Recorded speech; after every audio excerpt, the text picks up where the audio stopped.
Hey, Danny. Or never mind. Hold on. The last one.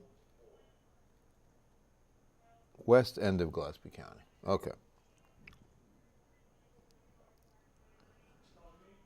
I'm good. I'm good. Are you going to talk about the fires, Bill? I'm good. Yeah, I'm gonna have a graphic. Well, what's up? It's pronounced Dudderstadt. Which one is that? That's the new one in Gillespie County. That's called the Dudderstadt fire. Yeah, Dudderstadt. Do you know how to spell that? It's like Duder and then D-U-D. Can you watch your mouth? You know what? You have children, Gabe. I don't know what kind Do you have a of pen? filthy language. I don't have a pen. Okay. You know what? If you want to just email it to me, or you know what? Yeah, let's just do that. Okay. Because I'm going to try. I'll build this graphic Yeah, shortly. I just asked Mike to ask them how they pronounce that area. But we're already up on here. What? I'm not. Can we say that on the air? Yeah, we can. It's a street name. So welcome in on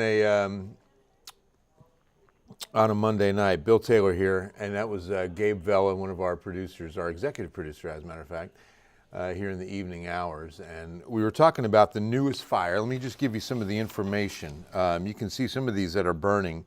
The Dudderstadt fire is I-10 West, and it's considered to be in the west end of Gillespie County. So on the opposite side of the county from the Crabapple fire. This is the newest Fredericksburg fire. Harper, Doss, Tierra, Linda fire, as well as Ingram volunteer, Mountain Home volunteer, Turtle Creek volunteer, all on the scene of this. Assistance from both air and helicopter, airplane and helicopter, that is. All firefighting groups working hard to get the fire under control. That's from Sheriff Ayala in Gillespie County. And it's about 45 minutes ago. So the Crabapple fire. This update, 85% contained now. So that's great news. Let's get in here and just go ahead and build this graphic. You want to see us build a graphic? Good evening, by the way. Monday night blessings to you and yours. This is who we're praying for tonight.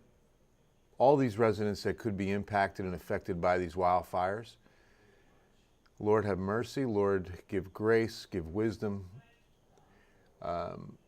give safety to the first responders. Give safety to the first responders. I definitely think the best news is that the Crabapple fire is 85% contained. And so I want to start with that and update that first. Hey, Lise. Hey, Gloria. So 85% now. And then the acreage, still the same. That has not changed. Affected area has not changed. That's great news. So not only is it 85% contained, but it doesn't look like it's spread very far. Damage assessments, 9 total residents were destroyed in the Crabapple fire. Pray for these families. 7 possibly occupied, 2 confirmed unoccupied. It says 2 residences damaged, 20 outbuildings destroyed, 4 outbuildings damaged.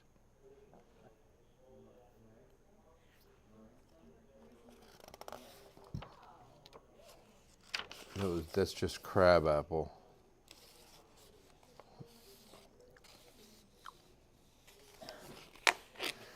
And I know, yeah, the one that you probably have seen already that sticks out, chicken strip fire, could be completely contained by now. And then a much smaller one was in Kendall County, the Boots fire. So I did the research on this today. The Forest Service names fires based upon location, a nearby street, neighborhood, something that is identifiable in that region. So they name it, we don't.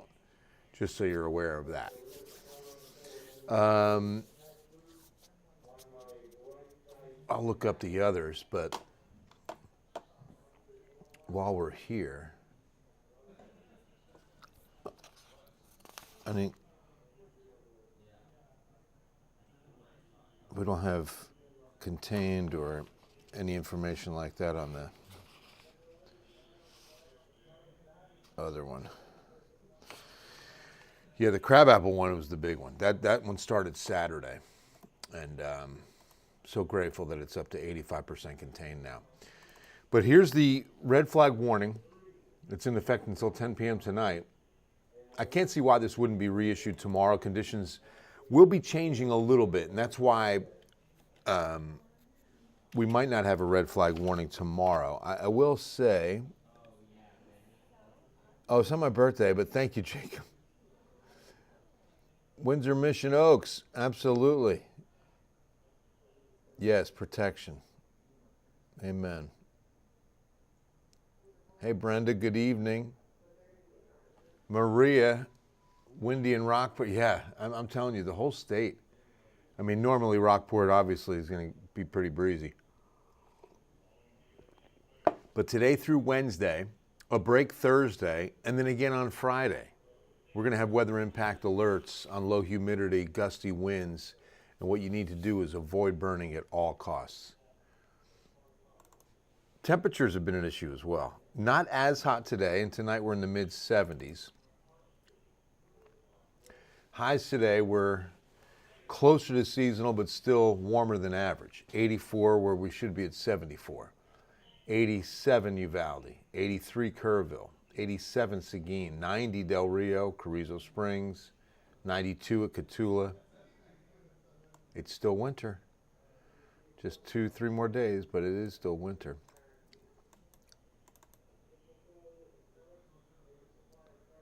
Hey, Jacob. Oh, that sounds good. Love the ribs. All right, look at the wind gusts near New Braunfels, Seguin, Floresville, Pleasanton, all 30-mile-per-hour gusts. I want to show you the source of these winds. I'm calling it the Louisiana High, sitting off to our east. And remember, clockwise winds around the high. So these are all Gulf winds, which is good news in the sense of what it's going to do tomorrow.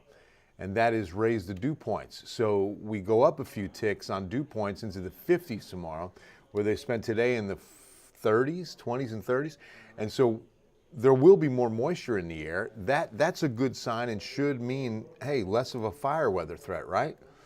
Unfortunately, not the case. Here's what the Texas A&M Forest Service says. An extreme risk for Bear and surrounding counties up through Austin, all the way up to Fort Worth practically, and then all of West Texas. And it's because of the wind speeds and because of how dry we are. But even, with moisture coming in on these winds, it's the speed and the amount of dryness already that is going to be a concern. Look at the wind speeds tomorrow afternoon. Once again, nearing tropical storm force winds. Then as we get into Tuesday night and Wednesday, another front comes through. So now the winds will shift in direction and be out of the northwest, and they'll still gust near 30 miles per hour Wednesday afternoon. So Tuesday, Wednesday both. It's just going to be a matter of direction. And keep in mind that on Wednesday, the dew points are going back down again. So let me show you the trend on these dew points. Very important in a fire weather situation where these dew points are going. So as we climb Wednesday, we drop quickly into Thursday, Friday. Thursday, first day of spring, by the way, should be a day of lighter winds, but the air is so bone dry. Then the winds are picking back up again on Friday. You can see the humidity goes up significantly over the weekend. We'll feel pretty humid on Sunday. In fact, that does lead to a chance of rain on that Sunday, by the way. Hey, Kyler Jones. Gabriella, love you too. David says, just got a job as senior director at the old McDonald's farm. I'm the CI. Oh, man, that's good. David, I have to admit, that's a good one. CIEIO. That's a good one. What's up, Harmony? Play on. What's up, Philip? Good to see you, man. How you been, my man? And Knock, what's happening? 40s in the morning. I know, right? I'm telling you, 90s in the afternoon. These good dry air patterns, these diurnal swings. That's a fun word. Oh, did you guys happen to see our St. Patrick's Day forecast? It's a little dated now because it stops. But, you know, you got 10 p.m. and you got midnight. If it's going to be a late night of shamrocking, leprechauning, like this guy. Look at him. That's fun. Come on. There it is. Yep. I love that. Hope you had a great St. Patrick's Day, by the way. So, you know, one thing's for sure, we need rain badly. I want to show you guys not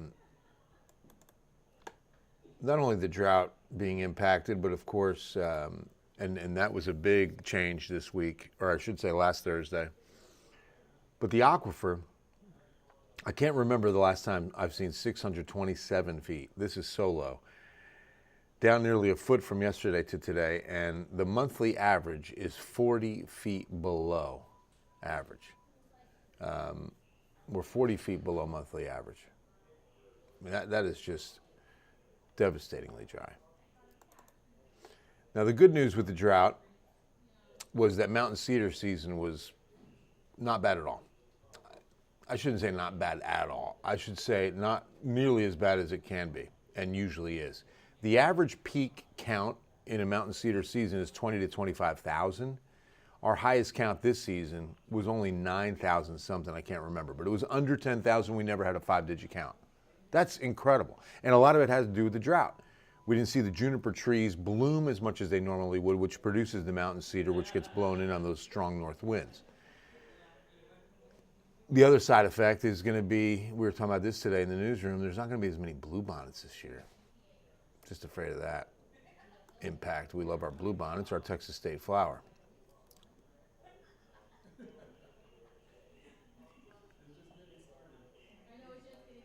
All right, so minimal rain chances, fire weather threat continues. Kyler, what's happening? Wednesday, here we go. Just in time for that question, my man. Boverdi checking in. What's up, Anna? Going into summer? That is not good. I know, right? You start thinking about the heat, too. I mean, we've already been hitting mid-90s. Not this week, though. That's what's good. 86 tomorrow, warm and breezy. And then cooler on Wednesday, and especially Thursday morning. Going to be chilly. 44 degrees as the winds die down. 46 on Friday morning. So some chilly mornings coming up later this week. And Thursday, first day of spring, the only day that doesn't have breezy, windy conditions. And that's why 3 out of the next 5 are weather impact alert days. And that's because of the high winds and low humidity. Now tomorrow, a little bit higher humidity, but still the wind speeds and how dry we are is going to impact a critical fire weather threat. Haven't seen, let me actually see what, yes, there's a red flag warning there for sure, Kyler. Yes, sir. I want to see if there's been any discussion on the red flag warning for mañana.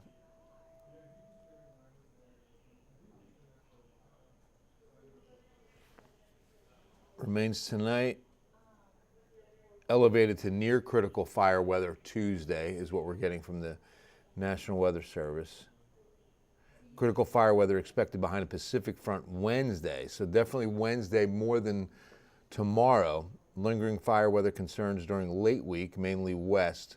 Low chances for rain and storms late Sunday across eastern Texas.